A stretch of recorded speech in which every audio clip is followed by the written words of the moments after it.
1972 Aston Martin DBS. This is a very special car. This was the test bed for the new carburation system. Custom made intake manifold for prototype Weber carburetors.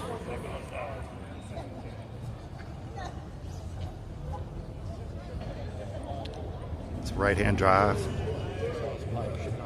I'm going to do a long-form video on this and get the owner to talk all about it and tell you all the particulars. It's a very special car.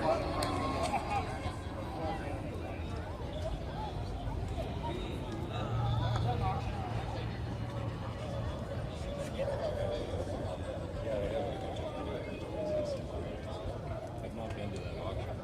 I've heard they get them. Yeah.